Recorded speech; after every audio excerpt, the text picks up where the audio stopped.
Assalamualaikum warahmatullahi wabarakatuh. Saya Engku Nurul Wahidah binti Engku Hanif, merupakan presenter pertama bagi kumpulan kami. Saya akan mengulas secara terperinci berkaitan subtopik yang pertama, iaitu proses kejadian manusia pertama menurut Al-Quran. Falsafah penciptaan manusia daripada tanah. Berdasarkan apa yang kita semua sudah sedia maklum, yang kita tahu bahawa kejadian manusia adalah berasal daripada pencantuman sperma dan ovum yang berlaku di dalam rahim seorang ibu. Namun bagaimanakah kejadian Nabi Adam AS?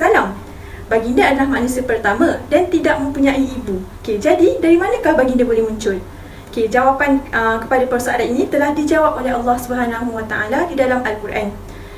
Menurut kajian daripada Al-Quran, terdapat banyak ayat yang telah menyatakan bahawa penciptaan manusia adalah berasal daripada tanah. Sebagaimana firman Allah dalam surah Taha. A'udzubillahi minasyaitonirrajim. Minha khalaqnakum wa fiha nu'idukum wa minha nukhrijukum taratan ukhra. Maksudnya, dari tanah itulah kami ciptakan kamu dan kepadanya lah kami akan kembalikan kamu. Dan dari sanalah kami akan keluarkan kamu pada waktu yang lain. Allah juga berfirman di dalam surah Nuh. Wallahu ambatakum minal ardi nabata thumma yu'idukum fiha wa yukhrijukum ikhraja. Yang maksud, dan Allah menubuhkan kamu dari tanah, tumbuh beransur-ansur. Kemudian dia akan mengembalikan kamu ke dalamnya dan mengeluarkan kamu pada hari kiamat dengan pasti. Berdasarkan potongan ayat ini, ia menunjukkan bahawa hubungan di antara manusia dengan tanah adalah saling berkait rapat.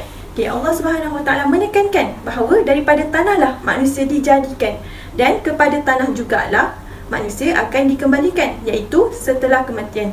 Kemudian manusia akan dibangkitkan semula dari tanah untuk hari penghisaban di mahsyar kelak. Seterusnya peringkat-peringkat kejadian manusia menurut Al-Quran. Proses kejadian manusia daripada tanah dapat dijelaskan berdasarkan bukti-bukti yang terdapat di dalam Al-Quran. Kesemua ayat-ayat tersebut disusun untuk melengkapkan proses kejadian manusia. Jadi kesemuanya terdapat 5 peringkat kejadian manusia. Iaitu pertama bermula daripada peringkat saripati tanah, kemudian tanah menjadi tanah yang berbau, dan tanah tersebut mula mengeras menjadi manusia. Dan yang terakhir, roh ditiupkan untuk menghidupkan jasad tersebut. Dalam penerangan berikutnya, kami akan jelaskan tentang proses kejadian manusia ini melalui beberapa peringkat secara lebih terperinci, berdasarkan ayat Al-Quran yang bersesuaian. Proses yang pertama iaitu saripati tanah. Dalam firman Allah SWT dalam surah Al-Mu'minun ayat 12 yang bermaksud, kemudian kami telah menciptakan manusia dari suatu saripati yang berasal dari tanah. Berdasarkan ayat di atas, pada peringkat ini Allah SWT telah melakukan beberapa penyaringan debu, penyaringan tanah. Tujuan penyaringan ini dilakukan adalah untuk mendapatkan saripati tanah yang lebih suci, supaya ianya lebih sesuai untuk dijadikan sebagai bahan utama dalam penciptaan manusia. Daripada proses ini, Allah telah mengangkat darjat manusia kerana dijadikan manusia daripada bahan yang suci. Tanah yang digunakan dalam penciptaan manusia bukanlah dari sembarangan tanah yang terjumpa. Tapi tanah tu sudah ditapis terlebih dahulu sebelum penciptaan manusia berlangsung. Baik, sekian sahaja daripada saya. Saya serahkan kepada presenter seterusnya. Assalamualaikum, saya Nur Syamim binti Busu dan saya akan menyambung pembentangan ini daripada peringkat kedua sehingga peringkat kelima. Baik, peringkat kedua, peringkat tanah melekat. Sebagaimana firman Allah dalam surah As-Saffat ayat 11, sesungguhnya kami jadikan mereka daripada tanah. Tanah yang disebut ini adalah tanah liat. Pencampuran antara tanah dan juga air memberikan sifat pelekatan dan membolehkan ia untuk menggumpal antara satu sama lain. Tanah ini kemudiannya akan berubah bentuk menjadi keras. Menurut Imam Abu Abdullah Al-Qurtubi, seorang ahli perundangan Andalusia, seorang ulama, seorang muhadits, mentafsirkan bahawa manusia pertama iaitu Nabi Adam AS kekal dalam bentuk lembaga tanah liat selama 40 tahun sebelum sifat fizikalnya berubah menjadi keras dan kering. Seterusnya, peringkat ketiga, peringkat tanah berbau. Peringkat ini merujuk pada firman Allah dalam surah Al-Hijr ayat 26. Sesungguhnya kami membentuk manusia daripada tanah liat yang kering dari lumpur hitam. Menurut tafsiran Dr. Maurice Bucaille, tanah berbau ini adalah tanah lumpur ataupun tanah organik yang rupanya seperti tanah liat yang hitam dan berbau. Hal ini demikian kerana pencantuman antara tanah dan juga udara memberikan bau yang tersendiri. Seterusnya, peringkat keempat, peringkat tanah keras. Peringkat ini tidak boleh kita gambarkan tanpa adanya perumpamaan tembikar. Merujuk kepada firman Allah dalam surah Ar-Rahman ayat 55, Dia menjadikan manusia daripada tanah liat kering seperti tembikar. Maka jelaslah Allah menciptakan manusia ini keras aspek fizikalnya seperti tembikar. Dan proses ini memakan masa selama 40 tahun. Maka genaplah 120 tahun penciptaan manusia, iaitu Nabi Adam alaihissalam, sehingga sampai proses peniupan roh. Dan proses ini, peringkat ini juga adalah peringkat terakhir pembentukan fizikal Nabi Adam alaihissalam. Setelah selesai pembentukan fizikal manusia, kita sampai ke peringkat terakhir, peringkat peniupan roh. Peringkat ini adalah proses di mana pembentukan rohani manusia mula terbentuk. Menurut kitab Kisah Al-Anbiya jelas memaparkan bahawa Allah meniupkan roh ke dalam tubuh Nabi Adam alaihissalam melalui kepala. Lalu baginda diajarkan oleh malaikat dengan perintah Allah untuk memuji Allah Subhanahu Wa Taala. Lalu baginda menyebutnya Alhamdulillah. Apabila roh itu turun ke mata, baginda dapat melihat buah-buah yang terdapat di dalam syurga. Kemudian roh itu turun ke bahagian kerongkong. Nabi Adam alaihissalam ingin memakan buah-buah tersebut. Sebelum sampai roh itu ke bahagian kaki, Nabi Adam ingin segera menjangkau buah tersebut. Maka jika kita lihat dengan teliti, kita dapat melihat gambaran penciptaan manusia pertama ini dalam Al-Quran yang sangat-sangat cukup lengkap dan kronologis. Sekian, terima kasih. Assalamualaikum. Saya Nik Nur Hidayah, merupakan presenter yang ketiga. Saya akan meneruskan pembentangan ini dengan tajuk proses kejadian manusia menurut pandangan saintis. Apa yang dimaksudkan dengan evolusi? Evolusi juga dikenali sebagai perubahan dari segi struktur tubuh seperti rupa dan sifat yang terjadi kepada haiwan dan tumbuhan. Ianya akan berlaku sepanjang zaman sehingga kini. Melalui kajian biologi, kita akan dapat menentukan evolusi yang terjadi seperti yang kita sering dengari dan mendapat perhatian di khayal ramai. Terdapat pelbagai persepsi dan teori yang dikemukakan oleh para ahli biologi. Akan tetapi, yang paling mendapat sambutan dan diperbahaskan oleh para saintis ialah teori yang diutarakan oleh ahli biologi yang bernama Charles Darwin. Charles Darwin telah mencetuskan tanggapan kontroversi, iaitu dengan menyatakan manusia berasal daripada keturunan monyet. Charles dan beberapa ahli biologi yang lain menyokong ideologi ini dan diterbitkan di dalam buku The Origin of Species by Means of Nature. Di dalam buku tersebut menjelaskan tentang haiwan dan tumbuhan pada hari ini berasal daripada spesies hidupan purba yang telah berevolusi sejak jutaan tahun lalu. Sebagai contoh, teori evolusi Darwin yang melibatkan kita, iaitu manusia, dikatakan berasal daripada spesies monyet primate yang telah berevolusi sejak zaman purba sehingga tercetusnya manusia pada hari ini. Hal ini kerana beliau menyatakan bahawa struktur tubuh manusia dan perkembangan embrionik sama seperti monyet.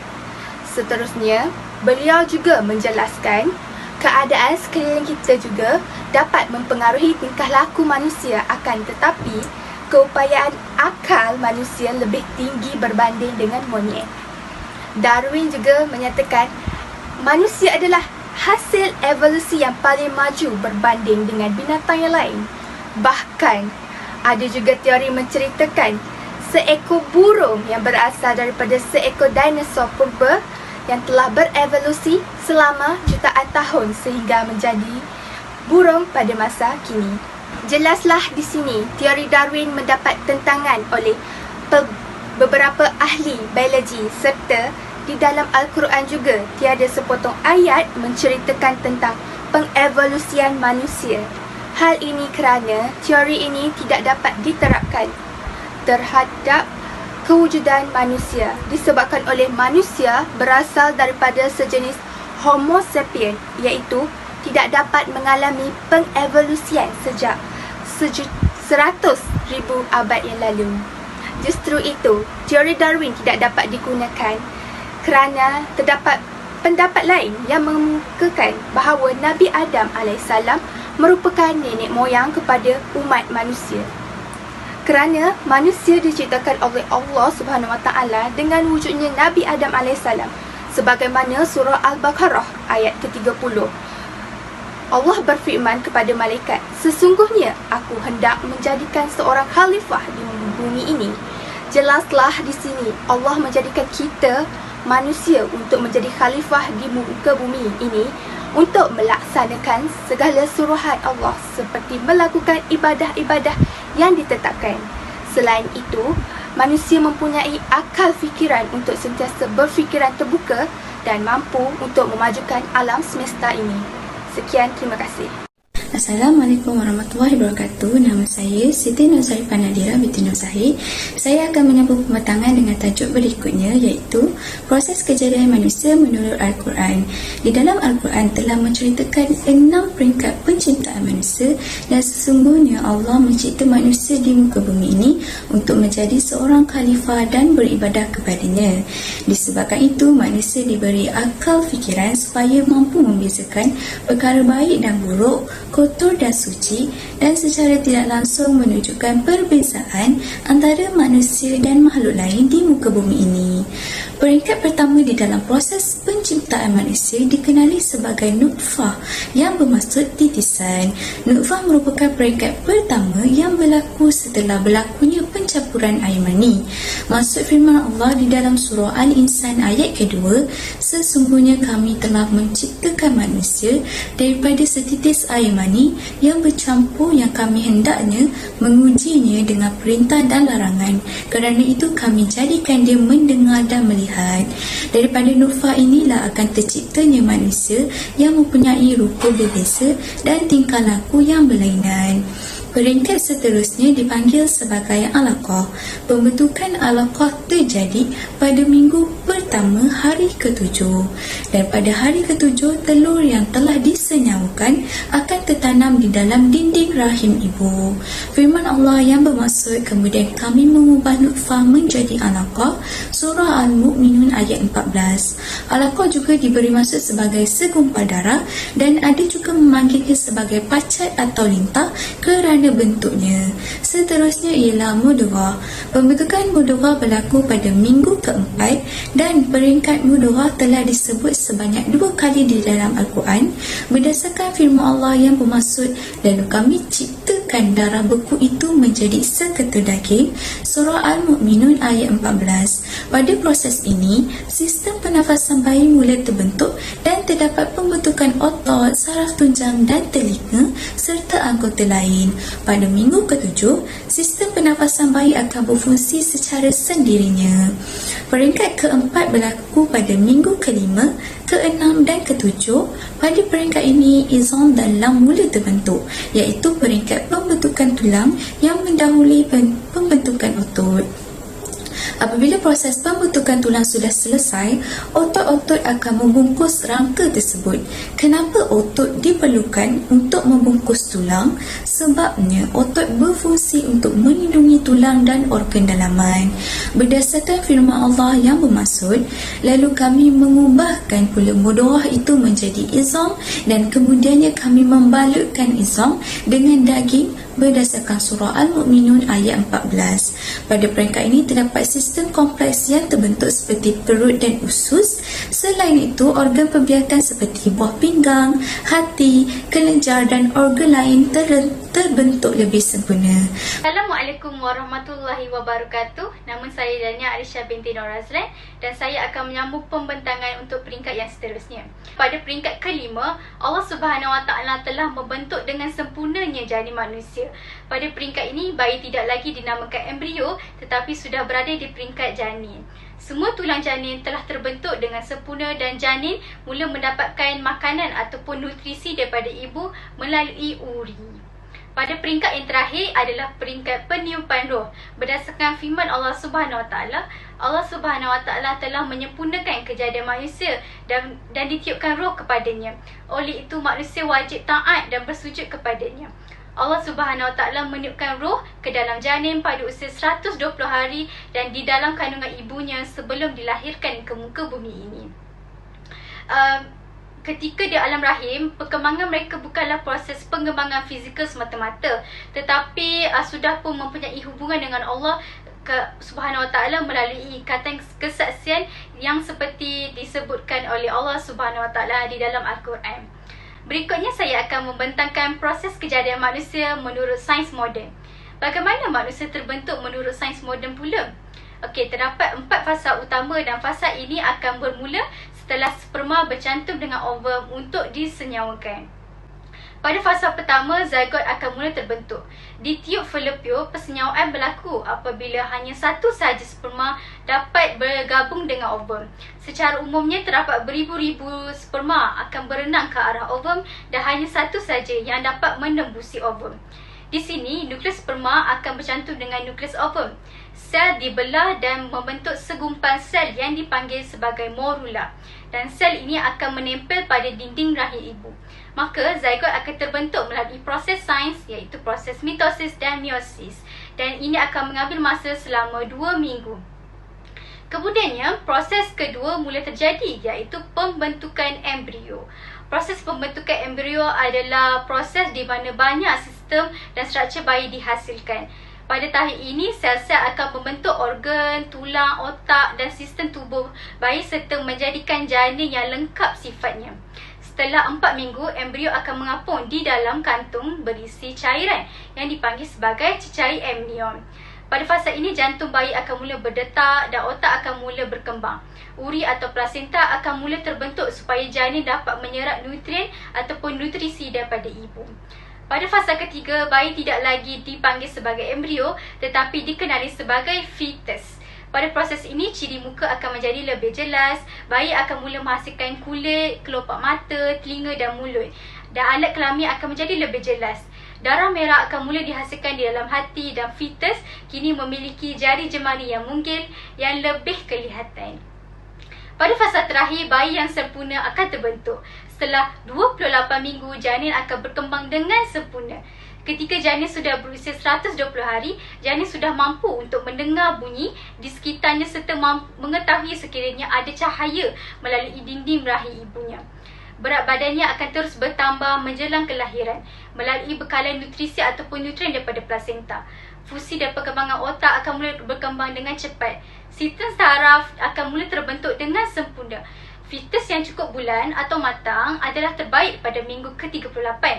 Dan apabila janin sudah berada di bawah di dalam rahim ibu, ini menandakan janin sudah mula sedia untuk dilahirkan. Dengan ini saya akhiri pembentangan dengan serangkap pantun. Kalau ada jarum yang patah, jangan disimpan di dalam peti. Kalau ada silap dan salah, jangan disimpan di dalam hati. Sekian daripada saya. Assalamualaikum warahmatullahi wabarakatuh.